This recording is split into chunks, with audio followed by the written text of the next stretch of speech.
데살로니가전서 2장 페이지는 330쪽 13절부터 16절까지 제가 봉독하도록 하겠습니다. 이러므로 우리가 하나님께 끊임없이 감사함은 너희가 우리에게 들은 바 하나님의 말씀을 받을 때에 사람의 말로 받지 아니하고 하나님의 말씀으로 받음이니 진실로 그러하도다. 이 말씀이 또한 너희 믿는 자 가운데서 역사하느니라. 형제들아, 너희가 그리스도 예수 안에서 유대에 있는 하나님의 교회들을 본받은 자 되었으니 그들이 유대인들에게 고난을 받음과 같이 너희도 너희 동족에게서 동일한 고난을 받았느니라. 유대인은 주 예수와 선지자들을 죽이고 우리를 쫓아내고 하나님을 기쁘시게 하지 아니하고 모든 사람에게 대적이 되어 우리가 이방인에게 말하여 구원받게 함을 그들이 금하여 자기 죄를 항상 채우매 노하심이 끝까지 그들에게 임하였느니라. 할렐루야. 오늘도 주 안에서 여러분을 진심으로 사랑하고 축복합니다. 4주 만에 오늘 이렇게 현장 예배를 드리게 됐어요. 오늘도 인터넷 또 영상 예배를 드리면 어떻게 하나 그런 걱정을 좀 했는데 시에서 공문이 내려왔습니다. 오늘부터 예배를 드려도 좋다. 다만 방역 수칙을 지키고 50명 이하의 집합에는 허용이 된다. 그러니까 그럴 것을 잘 지키면서 예배를 드려서 주시면 좋겠다는 부탁의 말씀이 덧붙여져서 공문이 와 됐습니다. 수도권과 서울 같은 경우는 이렇게까지 못해요. 수도권과 서울 같은 경우는 지금 300명 이상이 보이는 교회에서는 50명까지만 허용이 되고 300명 이하 보이는 좌석이 있는 그 교회에서는 20명 정도밖에 들어가지는 못합니다. 근데 지금 우리는 수도권이 아니기 때문에 그래서 우리는 지금 대전광역시 같은 경우는 50명 이하 정도면 허용이 되고 있어요. 그래서 오늘 이렇게 현장 예배로 드리게 됐습니다. 참 4주 만에 여러분들 얼굴 보니 반갑고 또 반갑고 기쁘네요. 아멘. 참 요즘처럼 사람의 얼굴 그리운 때가 또 있었나. 그렇죠? 맨날 그전에는 뭐 대수롭지 않게 생각했던 것들이 지금은 대수롭지 않은 것이 아니라 그 하나하나가 상식이 은혜가 되고 우리의 일상이 은혜였구나, 이런 생각들을 많이 가져보곤 합니다. 이 코로나 시대에 많은 사람들이 지금 힘들어하고 있고 또 더더군다나 그 중에서도 교회도 많은 위기라고 하는 소리를 듣고 있지요. 그런 측면에서 과연 우리가 교회가 어떤 모습이어야 하는가, 이 부분에 대해서 고민하지 아니하면 안 됩니다. 우리 목사님들도 마찬가지고 우리 성도님들도 마찬가지라고 생각이 들어요. 과연 이 코로나 시대의 교회의 모습은 어떠해야 되는가. 그래서 지난 시간에 초대교회를 살펴봤습니다. 교회다운 교회라고 하는 제목을 가지고 말이지요. 오늘은 데살로니가 교회를 좀 살펴보면서 우리가 어떤 모습이 돼야 될 것인가를 살펴보려고 그래요. 이 비대면 시대에 정말 사람들과 가까이 할 수 없는 이 시대에 이 데살로니가 교회의 모습이 또 오늘 우리에게 하나의 모델이 되지 않을까, 그런 생각이 들어서 오늘의 이 말씀을 살펴보려고 그러는 겁니다. 데살로니가 교회가 오늘 이 시대에 딱 맞는 그런 교회의 모습이지 않을까, 그렇게 생각을 해보는 것이죠. 자, 그래서 이 데살로니가 교회의 이 모습은 어떤 교회였는가 이제 하나씩 살펴보고자 하는데, 우선 이 데살로니가 교회가 왜 생겨졌는지에 대해서 잠깐 언급하고 넘어가야 될 것 같습니다. 이 데살로니가 교회는 사도 바울의 1차, 2차, 3차 전도 여행이 있었는데 그 2차 전도 여행 중에 이 데살로니가를 방문해서 개척한 교회가 이 교회입니다. 하지만 이 데살로니가 교회에 오래 있지는 못했어요. 왜냐하면 저 예루살렘의 유대에 있는 사람들이 여기까지 쫓아와가지고 온갖 핍박과 온갖 방해를 일삼았기 때문에 오래 머물지를 못했습니다. 그래서 제2차 전도 여행을 계속해서 자신의 계획 따라서 움직이게 됐던 것이죠. 그리고 이제 고린도에 도착하게 되는 겁니다. 이 고린도에 도착해서 가만히 소식을 듣자 하니 이 데살로니가 교회에서 어떤 사람이 쫓아와서 소식을 전하는데 데살로니가 교회가 참 믿음이 잘 성장하고 있더라, 교회가 아름다운 모습을 보여주고 있더라, 그런 소리를 듣게 된 거예요. 바울이 데살로니가 교회에 가서 목회할 때에 짧은 시간이었지만 오래 머물지 못해서 궁금하던 차에 소식을 듣는데 이 소식이 나쁜 소식이 아니라 좋고 기쁜 소식이었어요. 얼마나 마음이 기뻤는지. 그래서 이 바울은 데살로니가 이 전서의 편지를 쓰면서 저들의 교회의 모습을 칭찬했고, 그리고 감사하면서 더불어 재림에 대한 문제를 가지고 혼란을 일으키고 있는 그 시대에 바른 교훈을 주기 위해서 이 편지를 쓰게 됐던 겁니다. 그래서 데살로니가 교회 이 전서가 만들어지게 됐던 것이죠. 자, 그럼 이 데살로니가 교회를 왜 칭찬했고 감사했을까? 이제 그 부분을 살펴보고자 하는 겁니다. 첫째로 우리가 살펴볼 수 있는 말씀이 뭐냐면, 저들은 하나님의 말씀을 들을 때에 사람의 말로 듣지 아니하고 하나님의 말씀으로 들었다라고 하는 거예요. 제가 오늘도 기도하기 전에, 설교하기 전에 이 말씀을 가지고 제가 기도 잠깐 했잖아요. 설교하기 전에 종종 이 말씀을 인용해서 기도하곤 했었는데, 그 말씀이 바로 이 말씀이에요. 데살로니가 교회 성도들은 하나님의 말씀을 들을 때 어떻게 들었다고요? 사람의 말로 받지 아니하고 하나님의 말씀으로 들었다는 거예요. 참 아름답지요. 그런데 이 말씀을 우리가 오해를 하면 안 됩니다. 때때로 어떤 목사님들이 이 말씀을 인용하면서 마치 자기가 설교하는 것은 하나님의 말씀이니까 따지지도 말고 묻지도 말고 그냥 복종하라고, 어떤 의미에서는 협박하는 것처럼 느껴지기도 하고 막 그렇게 강요하는 것처럼 느껴지기도 하는 때에 이 말씀을 인용하곤 합니다. 과연 그럴까요? 과연 이러라고 하나님이 바울을 통해서 이 말씀 주신 것일까요? 오늘 제가 강단에 서서 여러분에게 전하는 이 하나님의 말씀, 오늘 이 설교가 정말 하나님의 말씀으로 받아들이는 것은 당연한 것이고 은혜로운 것이지만, 마치 내가 설교자가 입장에서 여러분들은 오늘 내가 전하는 말씀은, 이 설교는 그냥 설교가 아니고 하나님의 말씀이니 절대 복종하십시오, 토달지 마십시오, 이렇게 강요하거나 여러분들에게 협박하는 것처럼 얘기한다면 이건 틀린 거죠. 말도 안 되는 거예요. 그러니까 항상 말씀드리지만 우리가 말씀을 볼 때에 제대로 봐야 되고 제대로 해석을 해야지, 이걸 아전인수격으로 풀어가지고 자기를 어떤 합리화시키기 위해서 도구로서의 하나님의 말씀을 활용한다면 이건 아니라는 겁니다. 그런 측면에서 이 말씀이 대단히 중요하다는 이야기입니다. 여러분, 우리 가톨릭과 우리 개신교의 근본적인 차이는 뭐냐면, 우리 개신교는 말씀 중심의 예배라는 거예요. 그러나 천주교는 어때요? 미사라고 그러죠. 예배를 미사라. 우리는 예배라고 그러는데 저 사람들은 미사라고 그럽니다. 왜 미사라고 그러느냐? 의전 중심, 성만찬 중심의 예배를 드리기 때문에 천주교의 예배를 미사라고 이야기합니다. 미사라는 말은 의전이라는 뜻이에요. 의전, 의식, 그걸 말합니다. 근데 우리는 성만찬도 중요하게 여기지만 우리는 성만찬보다도 더 중요하게 여기는 것이 뭐냐면 설교지요. 그렇죠? 설교예요. 그래서 우리 예배 시간에 설교가 차지하고 있는 시간이 가장 길지요. 다른 말씀, 다른 찬송이라든지 기도라든지 다른 거에 비하면 설교가 차지하는 분량이 제일 많습니다. 왜냐하면 여러분은 오늘 이 자리에 왔을 때에 하나님의 말씀을 들으러 왔지 세상 지식 얻기 위해서 온 것이 아니기 때문에 그렇습니다. 아멘입니까? 여러분 오늘 세상 지식 얻기 위해서 온 것이 아니잖아요. 하나님의 말씀을 들으려고 오셨지. 그런 측면에서 오늘 증거되는 이 말씀은, 설교는 하나님의 말씀인데, 성경에서 말하는 하나님의 말씀은 두 가지로 이야기합니다. 하나는 선포된 말씀을 말씀이라고 부르고 그거를 설교라고 부릅니다. 그리고 기록된 말씀을 성경이라고 합니다. 따라서 하나님의 말씀이 오늘 선포되어져 가고 있는 이 설교는 준비하는 사람 입장에서도 지금 내가 전하는 이 설교는 하나님이 주신 말씀을 전한다는 생각을 가지고 엄숙하게 준비해야 할 것이며, 두렵고 떨리는 마음으로 준비해야 할 것이며, 듣는 성도들 역시 오늘 전개되는 이 설교는 단순히 지식 전달이 아니고 단순히 설교자의 간증이 아니라 하나님의 나에게 주시는 말씀이라고 받아들여야 하는 것이, 이것이 말씀을 듣는 기본적인 올바른 자세라고 하는 것이죠. 자, 그런데 여기에서 이제 문제가 있습니다. 여러분이 설교를 듣다 보면 어떤 때는 이 담임 목사님의 그 설교가 마치 자신의 지식을 자랑하고 또는 세상적인 어떤 자신의 어떤 신념을 강요하다시피 하는 인간적이고 세속적인 그런 말씀들이 섞여서 들어올 때에 과연 저 말씀도 하나님의 말씀으로 내가 들어야 하나?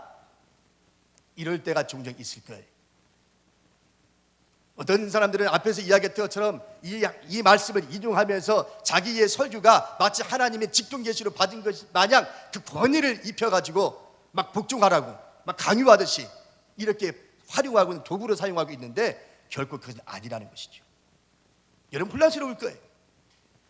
과연 어디까지 하나님의 말씀이고 어디까지가 담임 목사님의 인간적인 말씀인가? 이걸 구별해내기가 쉽지 않잖아요. 왜냐하면 저마다 자기도 하나님의 말씀을 전한다라고 얘기하고 있잖아요. 실제로 구약 성경에 보면 일반 선지자들이 많이 있었습니다. 그 선지자들과 참 선지자들과의 긴장 관계 속에서 하나님의 말씀을 전했던 것을 우리가 기억해 볼 수 있어요. 그때 당시 선지자들도 모두가 다 어떻게 했어요? 하나님의 나에게 주신 말씀을 백성들에게 전한다는 그런 생각을 가지고 말씀을 전했습니다. 하지만 하나님은 뭐라고 이야기합니까? 나는 거짓 선지자들에게 말씀을 주지 않았다라고 이야기하는 것이죠. 참 어렵죠? 어떻게 하란 말입니까? 어떻게 하란 말입니까? 이럴 때 참 여러분이 고민이 되지 않을 수가 없습니다. 자, 그런 의미에서 오늘 이 말씀을 잘 들어야 되는데 과연 어떻게 해야 될 것인가? 이 말씀이죠. 자, 그 해답을 찾기 위해서 우리는 어디를 봐야 되냐면 말씀 잘 보십시오. 13절로 다시 한번 가봅시다. 13절에 가면 그렇게 되어 있어요. 이러므로 우리가 하나님께 끊임없이 감사함은 그렇게 되어 있죠. 그러면서 뭐라고 그랬어요? 너희가 우리에게 들은 바 하나님의 말씀을 받을 때에, 여기 강조하는 말씀이 뭐냐면 감사함은 이라는 뜻입니다. 감사함은. 누가 감사했다는 거예요 지금 이게? 자, 이 말씀을 잘 들어야 된다고 제가 말씀드렸죠. 해석을 잘해야 되는데 마치 이걸 도구로 사용하시면 안 된다고 말씀드렸어요. 담임 목사 자식이 무슨 하나님과 같은 위치에 놓고서 절대 복종하라고 막 협박하는 것처럼 이렇게 해서는 안 된다는 말씀 드렸습니다. 이 말씀 잘 보십시오. 다시 봅시다. 이러므로 우리가 하나님께 끊임없이 감사함은, 누가 감사했다는 거예요 지금? 바울이 데살로니가 교회 성도들에게 이 편지를 쓰면서 내가 당신들의 소식을 들어보니 너무너무 감사하다. 왜 감사하다고 이야기하냐면 너희가 우리에게 들은 바, 그죠? 우리는 누구요? 바울이 이래야죠. 바울이 그동안에 거기에 가서 말씀을 설교하고 말씀을 전했는데 그 말씀을 들을 때에 당신들이 하나님의 말씀을 들었다. 사람의 말로 듣지 아니하고 하나님의 말씀을 들었다는 거예요. 그래서 바울이 감사하다는 거예요. 에? 여러분 앞에서 분명히 말씀드렸잖아요. 목사가 설교할 때 때로는 인간적인 생각이 들어가고 지식 자랑하기 위해서 또는 자기 어떤 주장을 펼치기 위해서 신념을 말하기 위해서 말할 때 종종 있잖아요. 아니라고 부정 못할 겁니다. 그렇죠? 그러니까 여기 있는 이 바울도 마찬가지예요. 바울의 인간이지 신입니까? 바울도 인간이기 때문에 바울의 입장에서 생각해 볼 때에 내가 하나님의 말씀을 전했는데 사람들이 인간 바울을 보지 아니하고 바울의 입에서 나오는 말씀을 사람의 말로 받지 아니하고 하나님의 말씀으로 들었다는 거예요. 할렐루야. 그래서 바울이 어떻게 하다는 거예요 지금? 감사하다는 거예요. 내가 뭔데? 나 같은 것이 뭔데? 바울 입장에서 지금 나 같은 것이 뭔데? 어떻게 당신들이 내가 전하는 이 말씀을 사람의 말로 듣지 아니하고 하나님의 말씀으로 듣는가? 바울 입장에 너무 감사한 거예요 그게. 에? 바로 이런 뜻이야, 이런 뜻.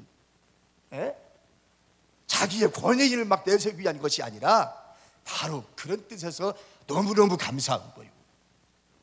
여러분 오늘 전하는 이 말씀이 사람의 말로 듣지 아니하고 하나님의 말씀으로 들어주신다면 나도 여기 이 자리에서 여러분들 너무너무 감사한 거예요. 할렐루야. 오늘 이 자리에 지금 들려지는 이 말씀이 사람의 말로 들려지십니까? 아니면 하나님의 말씀으로 들려지십니까? 하나님의 말씀으로 들려진다면 여러분은 오늘 큰 은혜가 있는 줄로 믿습니다. 자, 그럼 그것이 어떻게 가능했는가? 그것이 어떻게 그것이 가능했는가? 바로 그것을 우리가 좀 봐야 되는데요. 사도행전 16장 14절 말씀에 보면 이렇게 기록합니다. 두아디라 성의 자주 장사로서 하나님을 공경하는 루디아라 하는 한 여자가 들었는데 주께서 그 마음을 열어 바울의 말을 청종하게 하신지라라고 되어 있습니다. 그러니까 바울이 빌립보라고 하는 그 성에 들어가서 말씀을 전하는데 그때 루디아라고 하는 자주장사 여인, 루디아라고 하는 여인이 바울이 전하는 말씀을 듣고 있었어요. 설교를. 그런데 오늘 어떻게 했다고요? 주께서, 주님이 루디아라고 하는 사람의 그 마음을 열어서 어떻게 했더라? 바울의 말을 청종하게 하였더라. 그렇게 말합니다. 그러니까 다시 말하면 이런 거죠. 오늘 데살로니가 교회 성도들이 바울이 전하는 말씀을 사람의 말로 듣지 아니하고 하나님의 말씀으로 들었다는 이야기는 무슨 얘기냐면, 저들이 성령의 충만함 가운데서 사람의 말로 들려질 수 있었을 텐데도 불구하고 성령 충만한 말씀을 가지고 듣다 보니 하나님의 말씀으로 들리더라는 거예요. 할렐루야. 그 결국 누가 했다는 거예요? 하나님의 성령께서 성도들의 마음 속에 성령이 역사하셔서 바울이 전하는 그 말씀을 사람의 말로 들려지지 아니하고 하나님의 말씀으로 들려지게 만들었다는 거예요. 할렐루야. 이것을 누가 다 알고 있느냐? 바울이 너무너무 잘 알아요. 왜? 바울은 하나님의 종이기 때문에. 하나님의 종으로서 그동안의 자신의 목회 사역을 통해서 하나님의 성령의 역사가 얼마나 놀라운 역사를 이루었는지를 알기에 지금 데살로니가 성도들이 하나님의 말씀을 성령 충만한 가운데서 비록 인간적인 내가, 보잘것없는 내가 전하는 말씀인데 하나님의 말씀을 듣더라는 거야. 그러니 바울이 감사하지요. 그리고 성도들이 성령 충만 받는 그 모습을 바라보면서 바울 입장에서는, 목회자 입장에서는 감사하지요. 그래서 감사함은 하고 시작한 거예요. 이렇게 우리가 해석을 해야지 자신의 권위를 내세우기 위한 도구로서의 말씀을 활용해서는 결코 안 된다는 측면입니다. 따라서 때로는 우리가 하나님의 말씀을 들을 때 잘 분별해야지. 그냥 아무 때나 아멘 아멘, 하나님의 영광을 가리는데도 불구하고 그냥 무조건 아멘 아멘, 하나님하고 농담 따먹기 하면서 하나님 까불면 나도 죽어 이렇게까지 얘기하는데도 아멘하고. 여러분, 이게 하나님 말씀이란 말이에요. 이게 그냥 강단에서 주의 종이 선포한 무조건 다 하나님 말씀이요? 그냥 무조건 다 아멘이야? 이거 아니라는 거죠. 이 말씀을 그렇게 사용하라고 준 말씀이 아니란 말이에요. 그러니까 우리가 정확하게 분별력을 가지고 정확한 이성을 가지고 우리가 성령의 충만한 가운데서 하나님의 말씀이 성령의 감동하심으로 우리가 말씀을 들을 때 사람의 말로 듣지 아니하고 하나님의 말씀으로 듣는 거예요. 오늘 이 자리에 계신 여러분 모두에게 이와 같은 은혜가 풍성하기를 축원합니다. 바로 그런 거예요. 데살로니가 교회 성도들은요, 그래서 하나님의 말씀을 들었어요. 사람의 말로 받지 아니하고. 오늘 코로나 시대에 정말 우리가 어떤 교회가 되어야 되는 것인가? 첫 번째는 바로 그 얘기를 오늘 드리려고 하는 겁니다. 그 다음에 두 번째로, 이 데살로니가 교회에 본받아야 될 점이 뭐냐? 말씀의 역사가 있는 교회였다는 거예요. 말씀의 역사가 있는 교회였다. 자, 다시 말씀 갑시다. 자, 13절 이제 후반절로 가겠습니다. 자, 사람의 말로 받지 아니하고 하나님의 말씀으로 받으면 진실로 그러하도다. 그랬죠? 진실로 그러하도다. 이 말씀이 또한 너희 믿는 자 가운데서 역사하느니라 그랬습니다. 진실로 그러하도다. 그래서 바울이 뭐라고 그래요? 당신들 믿는 자 가운데 역사하려더라. 말씀이 말씀으로 듣고 끝난 것이 아니라 저들의 인생 속에서, 저들의 삶 속에서 하나님의 말씀의 역사가 일어나더라는 거예요. 할렐루야. 그러면 바울이 이야기하는 하나님의 말씀의 역사는 뭘까? 첫째는 앞에 금방 얘기했던 것처럼 저들이 하나님의 말씀을 들을 때에 사람의 말로 듣지 아니하고 하나님의 말씀으로 들었다라고 하는 이것이 바울 입장에서 바라볼 때는 첫 번째 증거예요. 말씀의 변화가, 말씀의 역사가 일어나는 이 교회가, 이게 쉬운 일이 결코 아니라는 말씀 제가 앞에 드렸잖아요.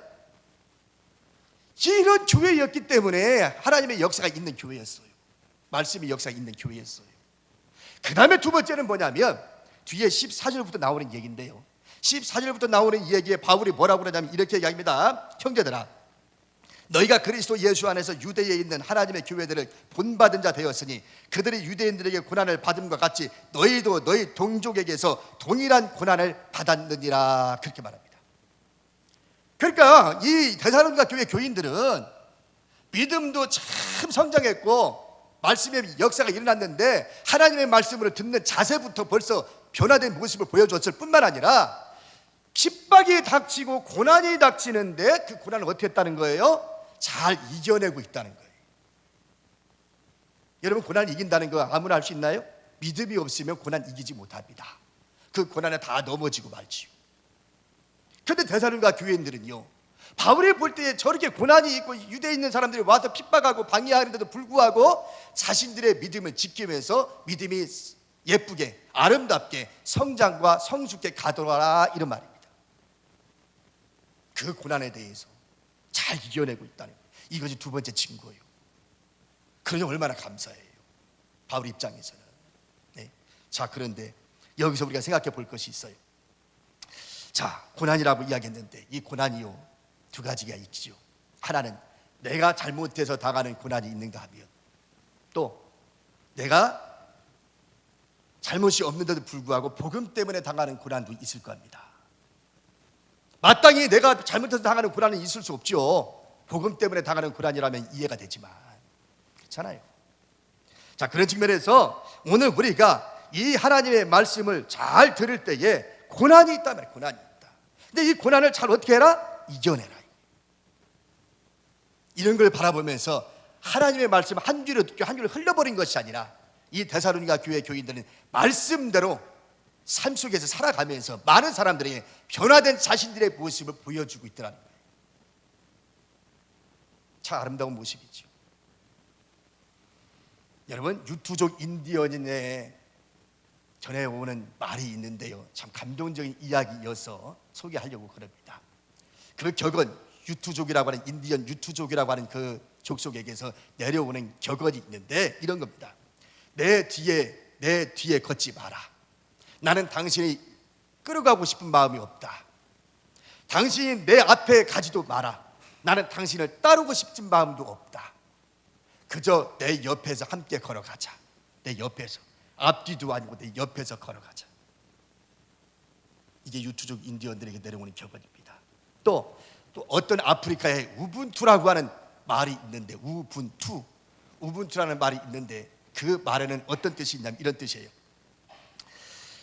네가 있기에 내가 있고, 네가 있기에 내가 있고, 또 우리가 있기에 내가 있다. 이게 우분투예요. 네가 있기에 내가 있고 우리가 있기에 내가 있다. 이게 우분투. 그래서 어떤 선교사님이 이 오지에 이 아프리카에 들어가 가지고 과일 바구니 하나를 준비해서 거기 있는 어린 아이들을 모아놓고, 얘들아 시합 한번 하자. 저 목표까지 가장 빨리 달려가는 사람은 이 과일 바구니를 줄게. 그랬다는 거죠. 근데 이 아프리카의 어린이들은요, 내가 먼저 뛰려고, 먼저 도착하려고 막 주거지 막 싸운 것이 아니라 모두가 손잡고 가더라는 거예요. 내가 먼저 빨리 도착하려고 싸운 것이 아니라 모두가 함께 손을 붙잡고 가더라는 거죠. 그것이 뭐요? 우분투. 네가 있기에 내가 있고 우리가 있기에 내가 있다. 우리는 절대로 혼자일 수 없다. 우리는 함께여야 된다. 바로 이것을 몸소 실천한 그 어린 아이들의 그 모습 속에서 오늘 코로나 시대에 오늘 우리 한국교회가, 오늘 우리 장독교회가 어떤 모습의 교회가 되어야 할 것인가? 바로 이런 하나님의 말씀의 역사가 일어나는 교회가 되어야 될 줄로 믿습니다. 말씀의 역사가 일어나야 되는 거죠. 이게 변화된 모습이에요. 그저 교회는 다니는데 변화된 모습이 보이질 않는다. 그거는 죽어있는 교회입니다. 바라기는 오늘 이 시대에 정말로 비대면 시대에, 지금 바울이 어디에 있어요? 고린도에 있어요. 고린도에 이 편지를 쓴 거거든요. 지금 대면할 수 없습니다. 비대면 시대입니다. 오늘날로 이야기하면 말이죠. 그럼에도 불구하고 바울이 고린도에 있고 데살로니가 교회의 교인들은 데살로니카에 있는데도 불구하고 이렇게 떨어져 있음에도 불구하고 마치 같이 있는 것처럼 그들은 말씀을 묵상하면서 말씀의 역사로 자신들의 변화된 모습을 멀리 있는 바울에게까지도 전해주는, 소문나게 만든 바로 그런 교회가 데살로니가 교회였더라는 겁니다. 바라기는 오늘 우리 교회가 그런 교회 되어지기를 간절히 축원합니다. 이제 마지막으로 세 번째는 복음을 위하여 고난받는 교회입니다. 복음을 위하여 고난받는 교회. 앞에 두 번째도 잠깐 언급했습니다만 14절부터 16절까지는 이 교회가 고난받고 있음에도 불구하고 잘 이기고 있었다고 하는 것을 칭찬했다고 말씀드렸어요. 이 고난을 이겨낸다는 것이 결국 쉽지만은 않았을 텐데 이 데살로니가 교회 교인들이 그 자기에게 오는 그 고난을 잘 이기고 있다고 하는 거예요. 근데 여기서 이야기하는 고난이 뭘까요? 내가 잘못해서 받는 고난입니까? 아닙니다. 그런 걸 우리는 받으면 안 돼요. 에? 내가 잘못해갖고 그냥 당하는 고난이라고 하면 우리 믿는 사람의 입장에서는 그런 용납할 수 없는 거죠.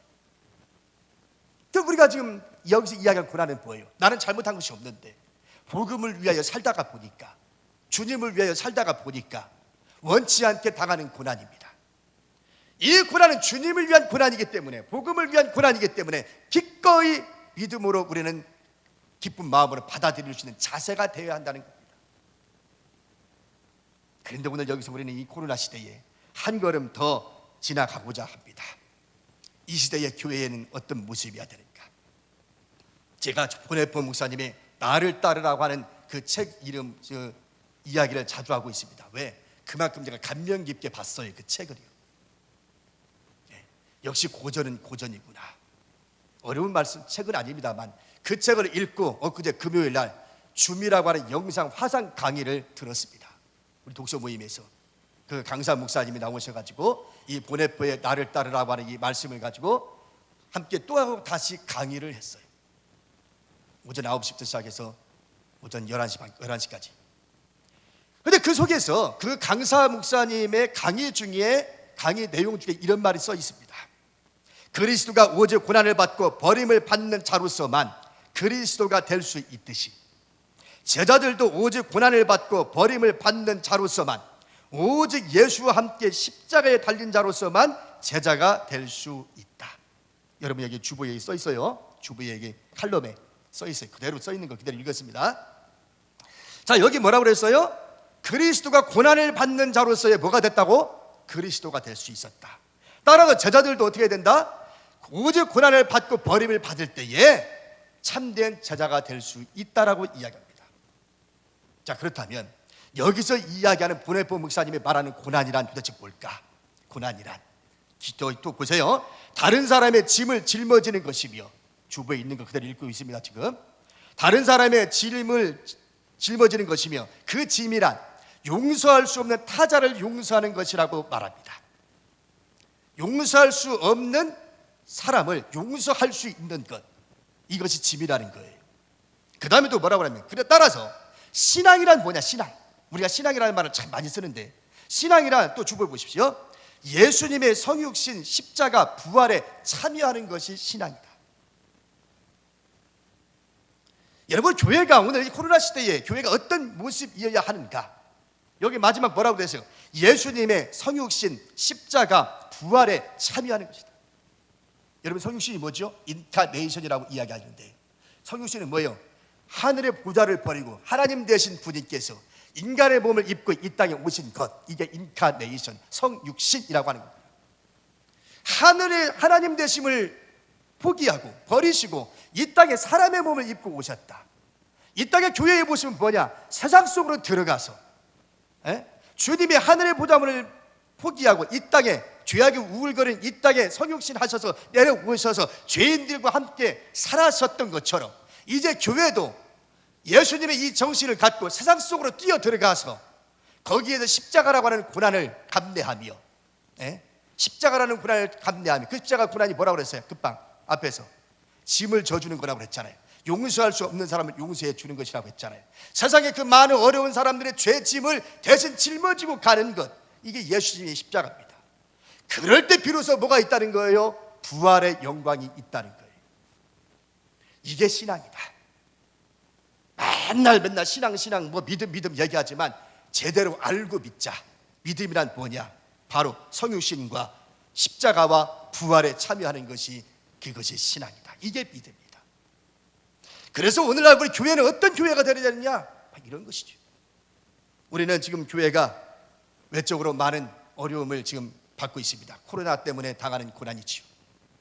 하지만 최근에 교회가 위기 속에 빠져들게 된 것은 내부에 교회다운 교회의 모습을 보여주지 못하고 있어서 세상 많은 사람들에게 버림받고 있다고 하는 것이 최근에 우리의 교회의 모습이며 위기라고 할 수 있는 것이죠. 따라서 이제 오늘의 결론을 내리고자 하는데, 오늘의 이 결론을 어떻게 내릴까? 오늘 말씀 하나를 찾아보고 결론을 내리고자 합니다. 우선 사도행전 17장 11절 말씀을 제가 읽겠습니다. 사도행전 17장 11절 말씀을 우리는 결론으로 삼으려고 그럽니다. 자, 이렇게 되어 있어요. 제가 개역 성경으로 읽겠습니다. 개정 성경이 아니라 개역 성경, 옛날 성경으로 읽어보겠습니다. 베레아 사람은 데살로니가에 있는 사람보다 더 신사적이어서 간절한 마음으로 말씀을 받고 이것이 그러한가 하여 날마다 성경을 상고함으로 그렇게 돼 있어요. 네. 지금 성경에는 그렇게 안 돼 있죠? 지금 성경에는 옛날 이 성경 읽기 바로 직전에 나온 성경은 뭐라고 됐다고요? 데살로니가에 있는 사람보다 신사적이어서. 그러니까 무슨 말이에요? 베레아 성도들이 데살로니가 교회보다 사람보다 신사적이었다는 얘기는 데살로니가 교회 성도들도 어떻게 했더라? 신사적인 교회였다는 거예요. 그런데 베레아 사람들은 그들보다 더 신사적이었다라고 얘기한단 말이에요. 데살로니가 교회는 참 신사적인 교회였는데 그들보다 더 신사적이었다, 베레아 사람들이. 그러니까 데살로니가 교회가 신사적인 교회였어요. 이 신사적이다라는 이 말을요, 개역 개정은 너그러워서라고 해석했죠. 여러분 번역할 때 너그러워서. 또 쉬운 성경에는 뭐라고 번역을 했냐면 고상한 성품이라고 번역을 했습니다. 고상한 성품. 그래 당시 데살로니가 교회는요, 많은 사람이 볼 때 어떻게 봤느냐면 고상한 성품이 있는 교회로 봤습니다. 그리고 너그러운 교회로 봤습니다. 참 개역 개정을 보면, 개역 성경을 보면 신사적인 교회로 봤습니다. 얼마나 아름다운 모습이에요. 정말 우리 국민들의 교회를 바라볼 때, 장동 주민들이 우리 장동 교회를 바라볼 때 참 저 교회는 신사적인 교회야. 한국 교회는 정말 신사적이요. 이런 평가를 들을 수만 있다면 얼마나 좋을까요? 지금처럼 혐오의 대상이 아니고 미움의 대상이 아니라 증오의 대상이 아니라 교회를 걱정하는 것이 아니라, 야, 한국 교회 참 신사적이요. 좁혀서 장동 주민들이 우리 장동 교회를 바라볼 때, 자, 장동 교회는 말이요, 이 세상에 참 많은 교회들이 있지만 참 신사적인 교회야. 할렐루야. 이런 평가를 받을 수만 있다면 정말로 얼마나 아름다운 모습일까요? 그런데 이 모든 것이 불가능하냐? 그렇지 않다는 겁니다. 오늘 데살로니가 교회를 바라보면서 얼마든지 그럴 수 있다라고 이야기합니다.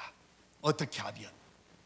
하나님의 말씀을 들을 때에 사람의 말로 듣지 아니하고 성령 충만한 가운데서 하나님의 말씀으로 들려지며, 믿음의 역사, 하나님의 말씀의 역사 각처에서, 때로는 모일 때도 그렇고 모이지 못한다 할지라도 여러분이 어디에 있든지, 직장이 됐든 가정이 됐든 이 지역사회의 어떤 주민이 됐든 여러분이 있는 그 자리에서 말씀의 역사가 일어날 수 있고, 또 복음을 위하여 세상의 아픔을, 시대의 아픔을 끌어안고 저 사람들의 그 짐을 져주며, 용서할 수 없는 사람들 용서해 주면서 교회가 교회다운 모습을 보여준다고 할 때에 떠나버린 국민들의 마음이 한국 교회로 오지 않겠습니까? 나는 오늘 이 자리에서 이 말씀을 통해서 우리 교회가 먼저 데살로니가 교회의 모습을 본받고, 그리고 한국 교회 모두가 다 이런 데살로니가 교회의 모습을 본받아서 인정받고 존경받는 그런 교회가 되어지기를 간절히 축원합니다. 기도하겠습니다. 당신은 소중한 사람, 당신은 존귀한 사람, 이 세상에 하나뿐인 당신은 너무나도 소중한 사람. 그런 당신을 사랑해, 사랑해. 그런 당신을 축복해요.